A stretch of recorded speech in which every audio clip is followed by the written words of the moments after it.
Okay, I'm just gonna get relaxed, and this is my this is my practice round before, and I've got to get the voice warm, and I've got to get myself centered before I do a video on my main channel. So I'm just using this as my practice round and to chat, of course, and have my coffee and just chill.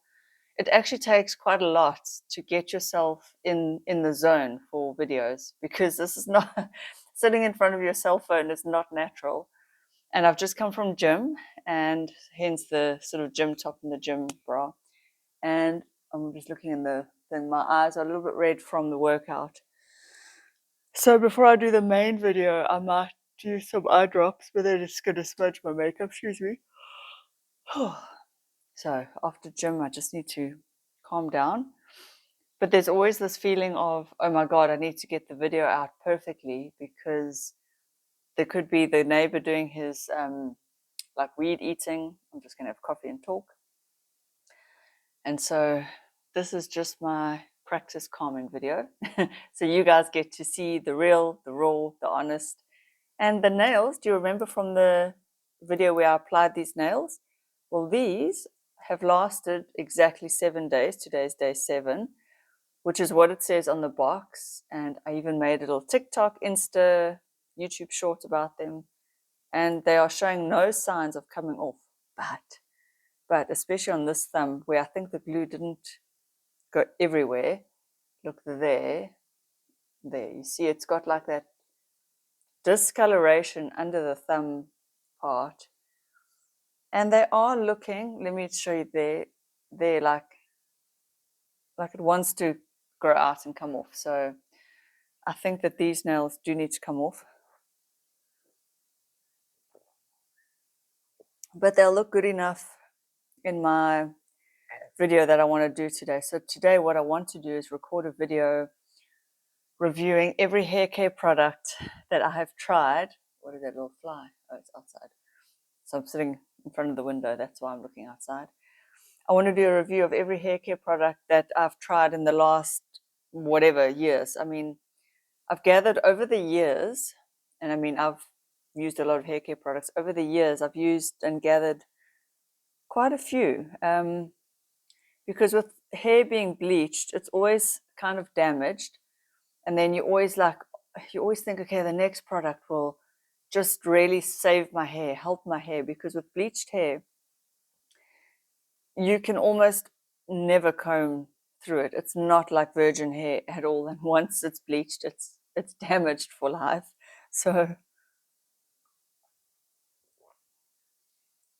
and believe me, I've tried all the products. I've tried Olaplex 20 years ago, roughly, before I got married. And I was going to put highlights in my hair, but my hair was already compromised, and then I'd gone brown over the compromised hair. There was a product, it was like the first bond builder product that I think existed, really, to be honest. I think it was one of the first. I cannot for the life of me remember the name. And I've sort of looked, I even Googled what was the bond builder before Olaplex, and nothing really came up. So if you know what that was called. And I can't remember if it was used in salon. I think it was an in-salon treatment. Anyway, I remember going for that treatment or buying it. No, I think it was in salon. And then we did highlights. And obviously the hairdresser, thought it's safe. The highlights broke off at about that point, obviously where the hair had been over bleached. And I will never forget that. Not all the highlights, a few. Luckily, it was just highlights, and this was just before my wedding. So I had less hair, although with bleach and all that, your hair's kind of thicker. Bleach sort of, I guess because the cuticles are frayed and open, your hair is bigger, fluffier. Natural hair is more like silky. And when I say natural, I mean hair that hasn't been processed and dyed and whatever. So my virgin hair is very fine, very silky, very shiny, very manageable, like super manageable, super straight. The minute I put bleach in it, it becomes more wavy, straw-like, drier, fluffier, all those things. And so I'm always on the hunt for products to, I suppose, give it moisture really. But the problem is when you use a lot of these repair treatments, they give it protein as well, and they actually make it harder to comb through a lot of the time. And I've actually sort of moved away from all that. But anyway, that'll be for that video. This video is just what I want to say in this video is that at gym, I bumped into a friend of mine and another young girl who, she's not a friend, but an acquaintance. We just know each other from the gym. She's young, she's in her 20s. So the friend of mine, it's my old manager from Browns. If you watch this, you know who you are. He just gave me so much encouragement. He said he's been watching my videos and he's been seeing how I've just grown from strength to strength and how I've just become more natural. And there's the hero, Yogi. There's my little star. And he said that I must just carry on. And he gave me so much encouragement. It was so touching and validating. Validating is the word. So thank you. You know who you are. And this young girl said, oh, she feels like she knows an almost famous YouTuber. And I'm like, look, 1,500 subscribers is not famous by any means. It's like it's really just the starting point. But I know what she means. And it also felt so touching. So thank you to her. I'll have to thank her on my main channel too. But today it was a good day I just got some validation finally. So yeah, it's exciting. It really is exciting. Very. I'm going to pause and have my coffee. Okay, so I feel like I'm relaxing and warming up for the camera. And I think I will have to use the eye drops. So here in South Africa, we can't get Lumify. Now, Lumify is a brand that I see a lot of YouTubers overseas use. And they say it whitens their eyes quite nicely. So here we get something called Sapphire Blur. I don't know if you get that overseas even. But I'm going to smudge my makeup. But like my eyes have gone red from the straining at the gym. So yeah. Although, how do they look now? Do they look red or not too bad? It's funny. I never really thought about that until being on camera. And now I'm hyper aware of whether there's any veins showing in my eyes. And it's so stupid because the more I worry about it, the more I think about it, the more I feel the blood pressure rushing to my eyes. And then the more I feel like they get red. It's so weird. It's like this psychosomatic, I don't know. It's like, when you don't want to blush and then people tease you about blushing and then you start to blush. It's exactly like that, but with my eyes. And it's so weird. I don't know. It's just become like a thing now in my head. So, it's another thing. Being on YouTube does make you very self-critical, self-aware, but also self-confident. It's the bizarrest thing. So like, I see all my flaws more, and yet I also accept them more. It's very, very weird. Like, I know I'm asymmetrical. I know that my lip pulls more on the one side and not the other side. Like, I feel like I need to do that.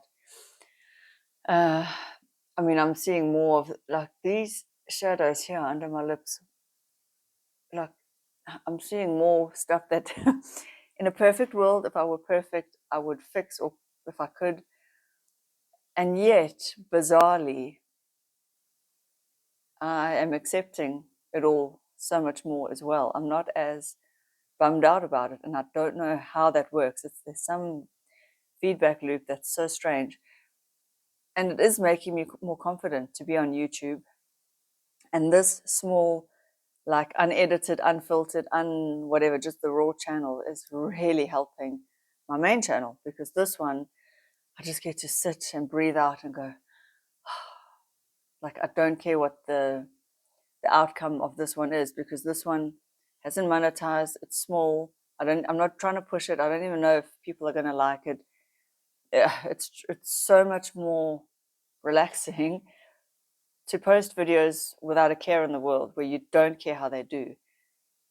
And that's helping. It really is helping. It's helping me just like, relax, relax. So yeah.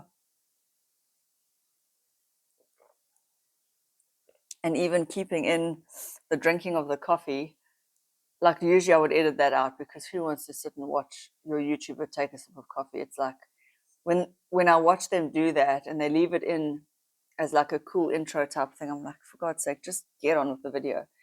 But on this channel, this is the one where I'm aiming to not edit a thing, or if I do, very, very, very little. I don't have the time. I cannot maintain 3 channels and edit them all myself and do it all myself and be on TikTok and be on Instagram and if you're interested and curious, you can follow me on all those platforms and see my TikTok, my Instagram, and I've rejoined Facebook just for Facebook Marketplace. So who would have thought at 45 I would be like living my life on social media? It is so weird. It still blows my mind. I still, as you can hear, it's not what I thought I would be doing. And yet I'm really enjoying it, actually. It's a love-hate. I love it and I hate it. And sitting talking to my cell phone day in and day out does feel it feels so weird, guys. I don't know. And it does feel narcissistic. I won't lie. It feels like you have to fight and win the war in your head that's telling you, who the hell are you? Who do you think you are? You're not that great. You look so vain. You are a narcissist. Do you think you're all that? You think you're so great to sit in front of the camera? Who's going to want to listen to you? Once you get over all that, and then you realize that the true value and the good part about social media is that it's a human being connecting with other human beings, and this is just a way of connecting. I mean, I talk to people at the gym. In fact, I love it when people, I don't wear, I always want to call them earpods, earbuds. I don't wear them at the gym so that I can have conversations, because obviously I work from home and I need more conversation than other people. And I love people. I love connecting with people. Even though I love my own company too, I love nothing more than a little chit chat at the gym. And I know that humans are craving that connection, and our lifestyles are just, in the modern world, it just doesn't always allow and facilitate for heart to hearts connection, time spent together. We're all so busy. We're all trying to make money. We're all trying to survive. Who's got the luxury of a couple hours every day with friends? We just don't. But this way, through the internet, through YouTube, you can. You can just sit down, play your favorite. I hate the word influencer. I'm not here to influence anyone. Content creator is a much better word for me, especially as a creative. I feel like creator feels right. You just want to put on your favorite content creator and just listen to them and trust them and let them speak to you from their heart. And if you have the time, you can comment and you can just go, yeah, me too. Or you can disagree in your head, just like any friendship. And I think that's why YouTube won't really die in a hurry. More coffee.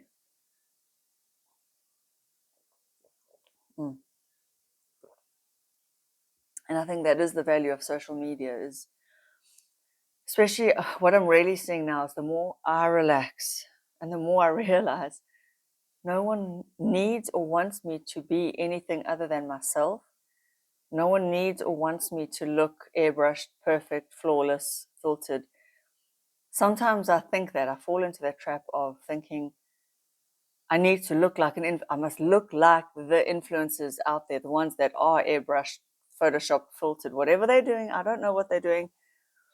I feel, and then I'm like, no. People also want somebody who's just showing up as they are. So if you see me in the gym and you see me on camera, that's me. It's the same person. Exactly. That's how I am.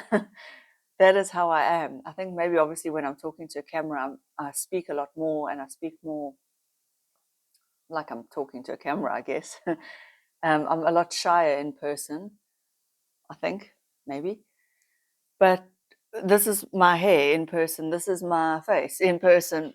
Yes, the light from the window and the fact that my camera is not the top quality. I wish I could have a top quality camera.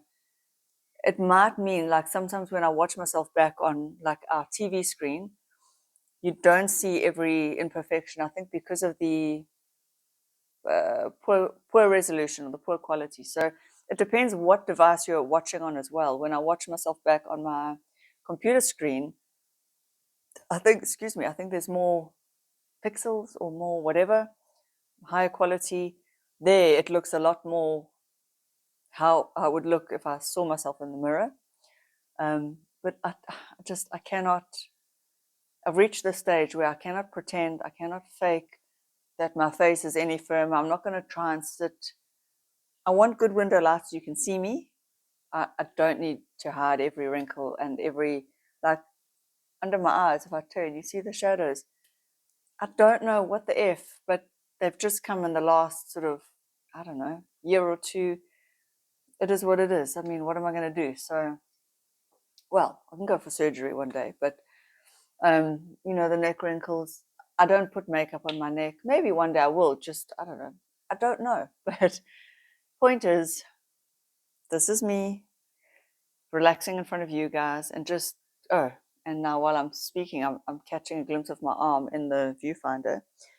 It's amazing. My arms look quite good like that, but sometimes this is what happens when you are in your 40s. This skin here, like on your face, your arm skin gets loose as well, guys. So, and I know it happens, and I know it happens to everyone, and I knew it was going to happen to me. And I'm not special. Like, I don't have any magical. I don't have magical. What's the word? Genetics. But when it happens, you think, ew, okay.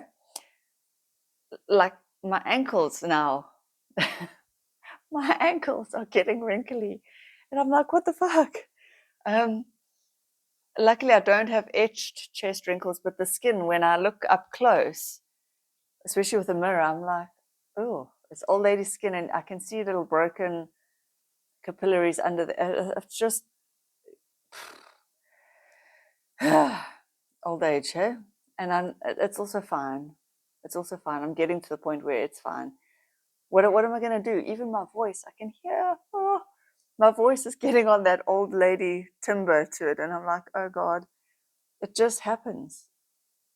There's nothing I can do about it. So, as I've said, the wrinkles around the wrists, I mean, anyone can see on an old person. If you just look at someone's elbows, that's an immediate giveaway. So if you are wondering if somebody's old, let's say a woman's had a lot of work done on her face, and you like, can't tell her age, just look at her hands, her elbows, her chest. So this is where I get, in my head, I get a bit like, not confused, that's not the word, but conflicted about all these anti-aging treatments, because they all just really concern the face and the neck, which is fine, it's great. That is the part that most people see, but also in reality, people will see your arms, your skin, your elbows, your feet, your hands. It's a dead giveaway. I mean, I always thought straight away when I watched, like, Grace and Frankie, was it Frankie and Grace, which is the way it goes. Jane Fonda with her face beautifully made up, lovely, all that stuff, hair dyed, the works. And then the hands, dead giveaway. Those were hands of a woman her age. Nothing wrong with it. I'm not saying there's anything wrong with it. I'm just noticing that, not that it's futile. I mean, anyone can do whatever they want. You do you. And I do want a facelift. But I also know that there's a point where you have to draw the line and you have to just say, it is what it is. Unless, of course, I mean, am I going to go for hand filler? Am I going to go for all the stuff that I do to my face on my hands as well? That would cost a small fortune. What am I going to do about my knee wrinkles? What am I going to do about the little pooch that's developing on my stomach? Because everything just softens. And even the skin, and there must be other layers of who knows what, and the fat and everything, those soften and sag. If you look at people, the older they get, the more you can see their veins through their chest skin. It's just everything shrinks down and you almost become see-through, especially for a white person. I don't know am I allowed to say those words on camera? I don't know. So yeah, circle back to aging. It's obviously something on my mind. And I think the reason is, I mean, I'm sure in a few years' time I'll just be over it all. I'll say, fuck it, bring it. And I think in a woman's 40s is when it really starts to happen and it becomes more and more noticeable. And yes, from 44, 45, it ramps up. I will say that. And it's okay. It's going to happen to everyone. Maybe everyone's timeline's different. Maybe another woman will only notice it at 47, whatever. It's going to happen to all of us. And the reason men don't worry about it as much is because male celebrities, so male public figures in the public eye, they do not get ripped apart for looking older, but women do. They still do. It's not fair. It's not right, but it happens. So there you go. I think I'm going to wrap up this now. I've warmed up. Voice is warmed up. I'm talking nicely. I'm going to finish my coffee. This is going to go for this channel, and then I will do my hair care video, my hair care products for my main channel. Go check it out if you want to. Otherwise, have a happy whatever day you're watching. Bye.